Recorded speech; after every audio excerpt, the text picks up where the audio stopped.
The first person who congratulated my younger brother after he stole my company was my own father. I stood 3 feet away holding the original business license in my hand while my family applauded the man who had spent 2 years quietly replacing me. Nobody even looked at me. Not one person asked why the founder was standing outside his own celebration. My name is Evelyn Brooks. I'm 37 years old, and until 18 months ago, I owned one of the fastest growing residential remodeling companies in Western Virginia. I built it with 1 pickup truck, 1 borrowed ladder, and 14 years of work that started before sunrise and usually ended long after dark. When people ask how I lost everything, they expect me to say a dishonest employee or a bad business partner. I wish it had been that simple. Instead, I lost it to the people who had taught me how important family was. My parents, my younger brother, and the one signature I never imagined they would forge. Growing up, my brother Owen was everyone's favorite story. He was funny, outgoing, the kind of person who could forget to pay his rent, laugh about it, and somehow convince everyone else it wasn't really his fault. I was different. I planned everything, saved every receipt, balanced every budget. While Owen chased one business idea after another, I worked 2 jobs through college and graduated without asking my parents for $1. Nobody praised me for that. Responsibility was simply expected from me. Failure was always excused for him. When Owen opened a coffee shop that closed after 11 months, Dad called him brave. When I worked 70-hour weeks to buy my first home, Mom said I should remember that money wasn't everything. I learned very young that success earned admiration from strangers, but expectations from family. At 29, I started Brooks Home Restoration. The first 6 months were terrifying. I answered customer calls while driving between job sites, prepared invoices at midnight, loaded drywall before sunrise. For 3 years, I never took a vacation. Then everything changed. One satisfied customer recommended another. Builders started calling. Insurance companies noticed my work. Within 7 years, the company had 23 employees, 6 trucks, and contracts scheduled almost 8 months in advance. I wasn't wealthy, but I was finally secure. That's when my parents started saying something I'd never heard before. "We're proud of you." I believed them. That was my first mistake. 6 months later, Owen came to my office carrying coffee and an apology. He admitted another business had failed. He said he was tired of disappointing everyone. He asked if I could teach him construction management instead of lending him more money, for the first time in years. I saw humility in my younger brother, or at least, I thought I did. I hired him the following Monday. Looking back now, that wasn't the day he joined my company. It was the day he started quietly learning how to take it away from me. Part 2.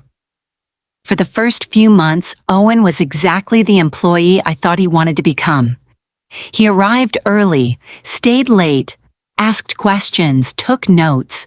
He watched everything: how I negotiated contracts, how I priced renovations, how I dealt with insurance adjusters, how I handled payroll.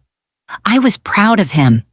For the first time in our lives, people started saying we made a great team. My parents loved hearing it. At every Sunday dinner, my father would smile and say, "One day, this company will belong to both of you." I always laughed. "There won't be a both of us, Dad. Owen isn't even an owner." Dad would wave his hand. "Families don't need paperwork." I should have listened more carefully. 6 months later, I landed the biggest contract of my career, a luxury apartment renovation worth almost $4 million. It would keep every employee busy for nearly a year. The client insisted on daily progress reports, so I spent almost every weekday on site. That meant Owen stayed at the office, answering phones, meeting suppliers, handling paperwork.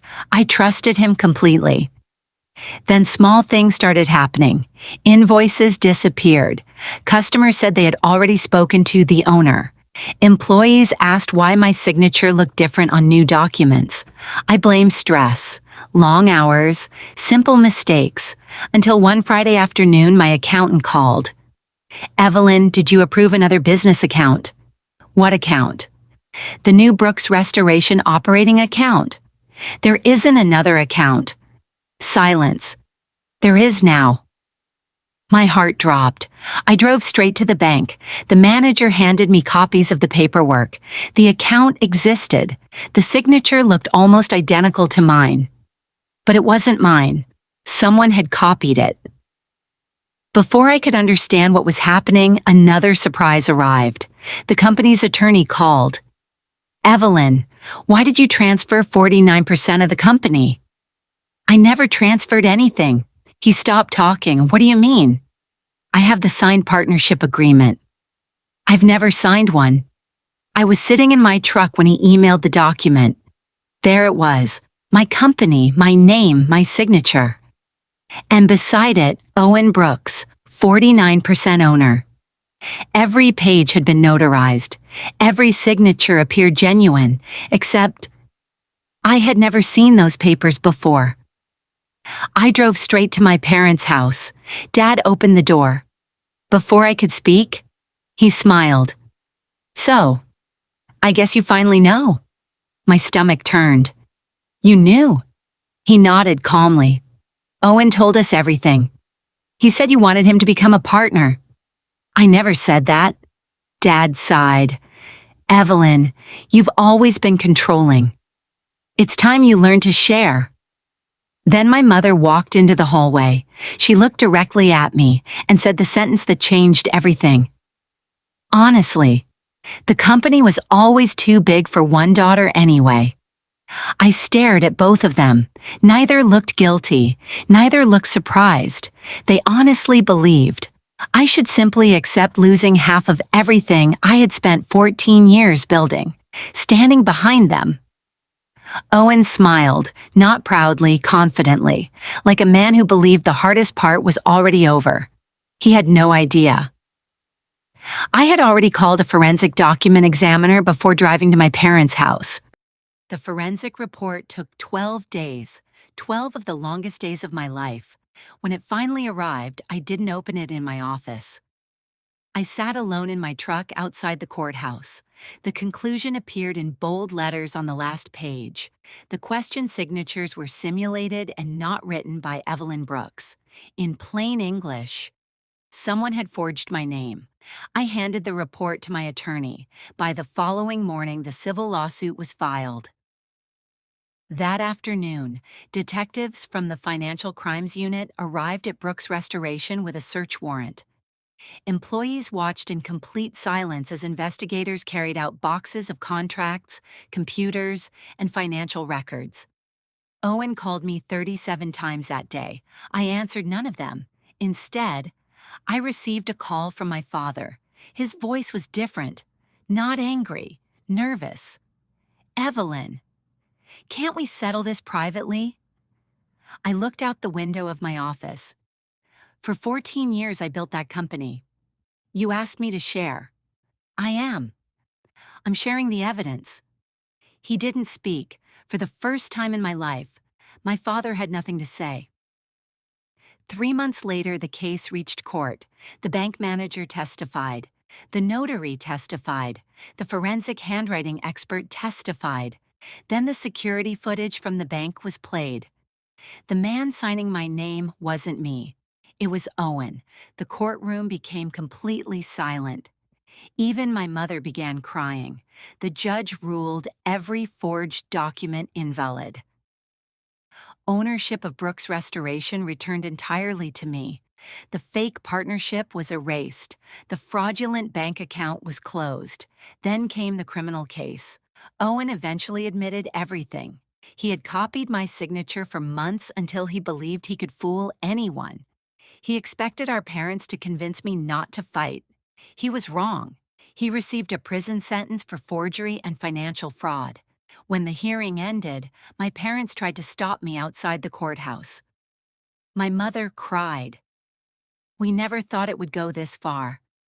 I answered quietly, It went this far the day you believed his lies instead of asking me one question. I walked away. That was 2 years ago. Today, Brooks Restoration has doubled in size. 39 employees, 9 service trucks, more projects than ever before. I no longer work to prove myself to my family. I work for the people who believed in me from the beginning, my employees, my clients, and myself. Sometimes people ask if I ever forgave them. Forgiveness isn't pretending something never happened. It's refusing to let it control your future. I moved forward. They stayed behind. And that's the only ending the story ever needed.